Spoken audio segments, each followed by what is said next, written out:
मेरा टक्कर ही नहीं है। दोनों अराजक हैं। अराजकता के खिलाफ ये विजय का शंखनाद है। मेरे ऊपर केस लादे गए, कई केस लादे गए। प्रशासन पर भी दबाव पड़ रहा है, ऐसा मैं महसूस करता हूं। जहानाबाद लोकसभा क्षेत्र से चुनावी मैदान में उतरे पूर्व सांसद डॉक्टर अरुण कुमार ने साफ कहा कि कोई नहीं है टक्कर में। उन्होंने ये कहा कि उनके खिलाफ जो मैदान में जेडीयू और आरजेडी प्रत्याशी हैं, उन्हें जनता नकार देगी। बता दें कि इस बार जहानाबाद लोकसभा सीट से बतौर बसपा प्रत्याशी अरुण कुमार चुनावी मैदान में हैं। इसी कड़ी में वो शुक्रवार को नामांकन दाखिल करने पहुंचे। जहानाबाद निर्वाचन पदाधिकारी सह जिलाधिकारी के कार्यालय पूरे लाव लश्कर के साथ अरुण कुमार पहुंचे। समर्थकों का हुजूम लगातार उनके पक्ष में नारेबाजी करता रहा। इस दौरान अरुण कुमार ने अपना नामांकन दाखिल किया और जब जिला निर्वाचन पदाधिकारी कार्यालय से बाहर आए तो समर्थकों ने फूल माला लादकर उनका स्वागत किया और उनके जीत को लेकर जोरदार नारेबाजी की गई। अरुण कुमार के नॉमिनेशन को लेकर जब सवाल पूछा गया तो उन्होंने साफ तौर पर कहा कि उनकी टक्कर किसी से नहीं है। जनता के मांग पर वो चुनावी मैदान में उतरे हैं और जनता ही उन्हें जीत दिलवाएगी। इस दौरान उन्होंने जेडीयू प्रत्याशी सह मौजूदा जहानाबाद सांसद चंदेश्वर प्रसाद चंद्रवंशी से जुड़े घोटालों की चर्चा करते हुए ये कहा कि ऐसे घोटालेबाजों को जनता कभी माफ नहीं करेगी। तो आरजेडी प्रत्याशी के बारे में भी उन्होंने जमकर भड़ास निकाली। सुनाते हैं आपको नॉमिनेशन के बाद अपनी जीत को लेकर आश्वस्त अरुण कुमार किस तरह से विरोधियों पर हमला बोलते नजर आए। जहानाबाद न्यूज़ के लिए मुकेश की रिपोर्ट। जहानाबाद सांस्कृतिक राजनीतिक मूल्यों का संवाहक रहा है और पिछले कुछ वर्षों में जहानाबाद भ्रष्टाचार, अत्याचार, अन्याय के प्रतीक के रूप में रहा और जनप्रतिनिधियों की घिघी बंधी रही या जनप्रतिनिधि उसके हिस्सेदार हुए।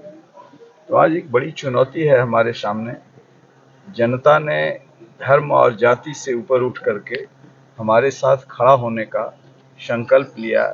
यह उनके जज्बे को मैं देख करके कह सकता हूं कि परिवर्तन का एक शंखनाद हमारी जीत के साथ बिहार से हो।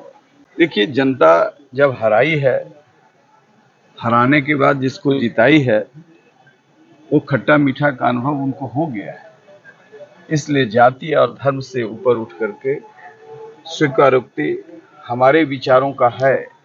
हम लोहिया जयप्रकाश के मूल्यों को, स्वामी सहजानंद सरस्वती के मूल्यों को, मायावती और मान्यवर काशीराम जी के इतिहास को सामने रख करके हम विचारों के उस संकल्प को आगे बढ़ाने का, जिसमें यह क्रांति भूमि रही है शहीद जगदेव प्रसाद की, तो ऐसे सब विचारों का जिला, गरीबों का कफन छीन ले लोग।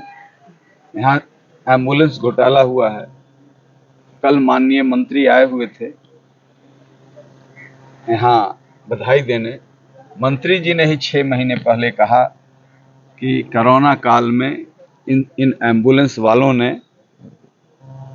ऑक्सीजन पी लिया, खुद को पी लिया और गरीबों को छटपटाते रहने दिया, मरने दिया। कितना बड़ा जघन्य अपराध है, गरीबों के साथ कितना खिलवाड़ है। तो ये सामाजिक न्याय के नौटंकी और दोहरे चरित्र वाले लोग, जनता इस बात को समझ रही है।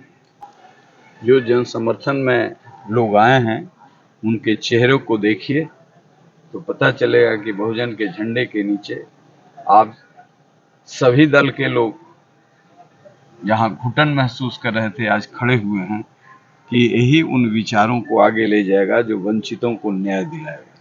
ये संसद का चुनाव है और पूरे देश के किसी हिस्से से लड़ने का किसी को अधिकार है।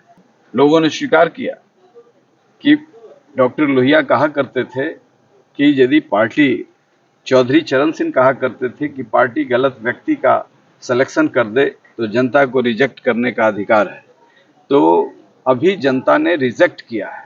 महिला बिल को फाड़ने वाले उम्मीदवार भी यहाँ हैं और एम्बुलेंस घोटाला वाले भी उम्मीदवार हैं। इसलिए लोगों ने महसूस किया है कि संसद में हमारी आवाज किस प्रकृति की होनी चाहिए, किन मूल्यों का होना चाहिए, किन विचारों का होना चाहिए और ये संसद में किन विचारों का प्रतिष्ठापन होना चाहिए, यह जहानाबाद की जनता ने बखूबी समझा है। मेरा टक्कर ही नहीं है, दोनों अराजक हैं। अराजकता के खिलाफ ये विजय का शंखनाद है। क्या आपकी सर साजिश भी हो रही क्या कि चुनाव न लड़े आप? ये पहले भी साजिश हो चुकी है और साजिश नाकाम हो गया। मेरे ऊपर केस लादे गए, कई केस लादे गए। प्रशासन पर भी दबाव पड़ रहा है, ऐसा मैं महसूस करता हूं। लेकिन जनबल के आगे लोकतंत्र में कोई नहीं होता है, जनता जनार्दन होती है। क्या लगता है सर कि फिर से आप पे साजिश किया जाएगा? प्रयास किया जाएगा, सफल नहीं होंगे।